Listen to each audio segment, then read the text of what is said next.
Okay, good to see everybody. A couple of injury updates. Hassan Henderson is headed back in the right direction, and I think provided we don't have any setbacks this week, Hassan should be available for the game. Jared Joseph practiced today at full speed, so he's available for the game. Akeel Lynch and Riley Brand are out again this week. So, good to get a couple guys back, but we're still, piecing it together week by week, as is everybody in football this time of year. So, we're back. We're back at work and focused. Really, it's a cliche, but we're really just focused 1 week at a time. We're not looking at the big picture right now. It was, that was a struggle the other night with Fresno State, but we found a way to get it done, and now we got to find a way to go on the road and win a conference game against San Jose State. We evaluated the Fresno State film honestly. We're really focused on trying to improve certain facets of the game in every phase too. I mean, it's easy to point at one phase above another, but there's really things that we need to do better in all three phases. And what I'm trying to convey to the team right now is, even though we are past the halfway pole, and you got to keep in mind, we're halfway through the season, but we were in training camp for 3 weeks, so we're really in the second half of all the football that we do. That despite the fact that we are well past the halfway pole, we cannot stop improving. It can't be just focus on X's and O's and scheme and game plan. We have to continue to work on fundamentals and improve and keep growing because a lot of our issues right now are based in fundamentals, not in X's and O's. In terms of San Jose, obviously they're struggling a little bit. I'm a little bit of it at a loss to try and figure it out because personnel-wise, I think they have good players. I think we're pretty similar teams, to be very honest with you, and I think sometimes it's the bounce of the ball. It's a little bit of luck injury-wise. Their quarterback, Kenny Potter, is really – and I didn't have enough respect for him last year because I didn't know him well enough, but he made so many plays last year against us just by running around and moving his feet and keeping his eyes downfield. And he's been nicked up this year. He's had a knee and an ankle from what I understand. And while he's still a very effective player, he's not running around the way he did earlier in the season and at times last year. So I think that's been, part of the struggle. But like I said, I think we're two very similar teams. It's going to be a challenge. We got to go on the road, night game. So we gotta get ourselves ready to try and play our best game, and that's the way that we're approaching it. I have great respect for Ron Carragher. I think he's a really good guy. I think he does a nice job. He's got a new coordinator in on defense and some new coaches, but like I said, I do think they have good players. Offensively, they're very multiple. And Al Borges, the offensive coordinator, is a veteran coach. He's a lifer in football. He's done it at every level. They're going to show you multiple personnels, multiple formations, multiple shifts and motions. They kind of attack you in some ways. The attack is kind of week to week. Where do they think that they can expose you? And given that opponent that week, that's what they're going to try to do. The one thing for certain is that they're going to test our edges and they're going to test our eyes. There's a couple of reverses, speed sweeps, stuff like that every game where they're going to make sure that your eyes are in the right place and that you leverage the football. Personnel-wise, obviously the quarterback, Potter, is a heck of a player, and as each week goes by, I'm sure he's getting healthier and healthier, and we have to make sure that we account for him not only as a thrower but as a runner as well. They've played three backs who've all played pretty good, but Malik Roberson is really kind of showing out here lately. Tight end Billy Freeman, 6'3", 235, has been a very good player for a long time. I mean, he was making plays as a freshman. And then they've got two receivers, Crawley and Hartley, that are both playing at a high level and guys that we have to account for. Defensively, they're aggressive. They're going to play. They play a lot of one-high concepts where they're going to have a safety in the middle of the field. They're either playing cover 3, zone underneath it, or man-free. Honestly, I expect we're going to see a lot of man-free. I would imagine that they think the matchup of their corners on our wide receivers is going to be favorable for them. And I have no doubt that they're going to be dedicated to try to stop the run against us.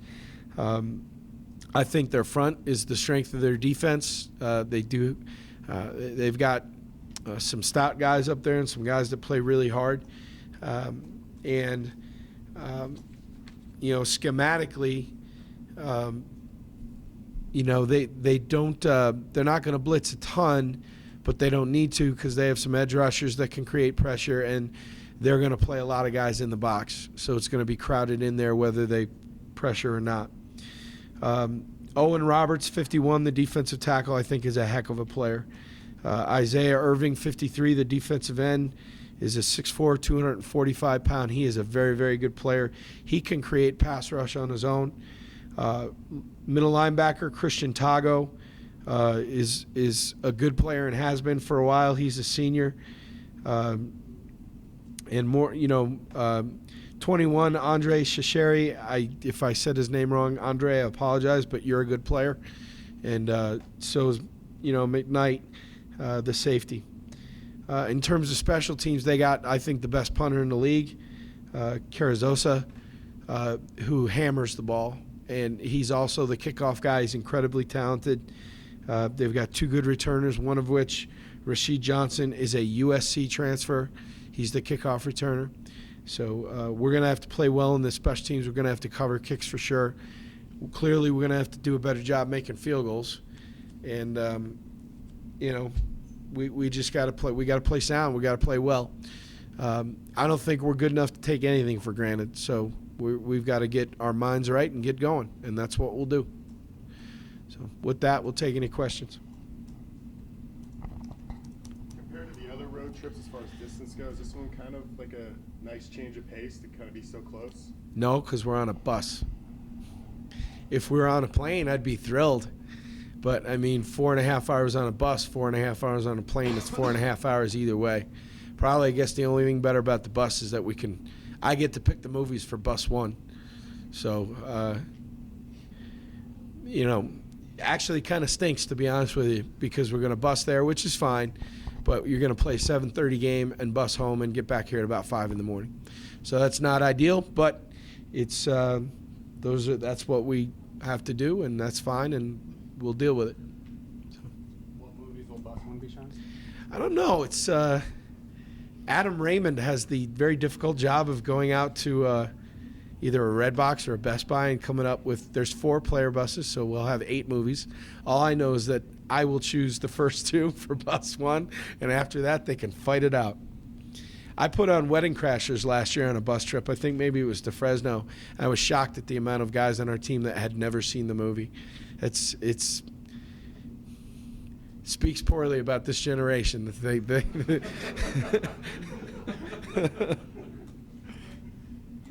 Hassan Anderson's expected to be back on Saturday. What's it been like having him back in practice? He's not back yet, but he took one major step closer today. He worked out with the medical staff and exerted himself and was cleared coming through that. There's probably one more hurdle, but I think everybody's fairly confident. Hassan's a mismatch because of his size and his catching ability, and he gives us an extra weapon when he's out there. So obviously we're a better offense when he's there as compared to when he's not. So if we can get him back, which I anticipate we will, if we get him back for this week, it'll be good for us. What is your overall evaluation of special teams this season? Not where we need it to be on probably a couple different levels, but I'm not panicked about it because first and foremost, I don't believe that we have kicked and punted the ball to our capabilities. And we need to do a better job there, and that affects everything else to a certain degree. The other thing is You know, while we've not had the starting left tackle or the starting quarterback out with injuries where everybody who follows your team says, "Ooh, boy, that's hard," we have had a ton of major role players either lost for the season or lost for multiple weeks. Before he tore his ACL, Lucas Weber was a 4-unit starter on special teams. Lonnie Jackson is playing hurt right now. We had lost Randy Uzoma for a couple weeks at some point. Austin Powless missed a week. So the injuries to the depth of our football team has showed up on the special teams more than any other place.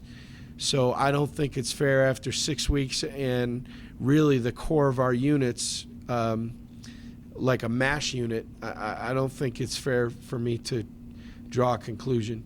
There are things that haven't been good enough that I've stepped in and tried to help fix, and there are some things that, personnel-wise, we're just, in some cases we're out there with non-scholarship players because we just don't have enough depth right now due to injuries. So my deal right now is we got to, in the special teams, it's like being a doctor with the Hippocratic Oath. Our first deal is do no harm.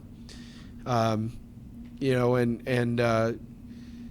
can't come out of last game and say that was the case given the fact that we missed the PAT and a short field goal. And when we needed to turn the field over late in the game, we had a 30-yard net punt. I mean, those things have to get better. There's no doubt.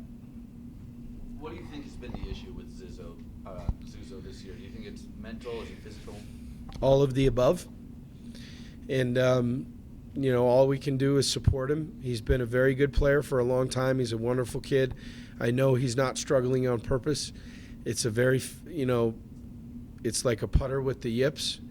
I mean, sometimes it's just there, and you got to battle through a slump. And he is certainly not the reason that any game has but we'd be naive to think that our kicking game hasn't played a role in some of the games this year. And we either got to help him.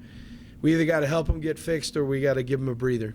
And that's not out of disrespect to the young man. I love him dearly, but we got to help him one way or the other, and maybe taking a breather might be the way to help at this point. Do you expect him to be your kicker this week, or have you not decided? I have not decided yet. We still got 2 more days of practice out there, but we're evaluating all our options right now. Did he have any issues in practice, or is it just a game day situation? Honestly, it's been more at game day. I mean, last week he was perfect in practice. Who's his backup? Spencer Pettit, who joined the program a year ago. He's in his redshirt freshman year. I believe he wears number 48. Winning on the road, how important will that be to get one away from home? We have to. If you're going to have any kind of a season, you got to fight a win on the road, especially in conference. So I talked to the team this morning about, Nazi Germany invaded the Soviet Union on June 21st, late June 1941. Everything was advancing well. In the late summer, early autumn, they stalled. The Russians kind of stiffened up a little bit, and then the 3 million German soldiers had to sit there and suffer through one of the most horrific winters in Russian history. And I said, does anybody know what the lesson here is? And they all kind of looked at me blankly, and I said, you got to win on the road. So you got to be prepared to win on the road, and that's what we got to do. We got to get ourselves prepared, and we got to go play as good as we can play in somebody else's house. Obviously, you guys have had some tough road games and tough travel, but do you feel like the team has played differently on the road versus at home as far as the quality of? No, I can't say that. Notre Dame was just better than us. Purdue was an ultra competitive game. I thought, we didn't play good enough to win, but we played well in spurts, and we weren't intimidated. Hawaii, we got punched in the nose, and there's certainly no way of getting around that. We got beat up. So we have another opportunity now to try and go compete on the road, and that is a point of emphasis. I mean, it's not something that we're ignoring. We're talking about it.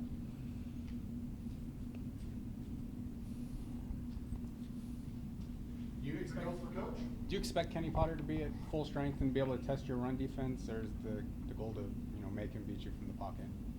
Oh, I think if he's fully healthy or not, the goal is to try and keep him in the pocket and not let him run around. I mean, that's when he's his most effective. It was when he's out on the edges.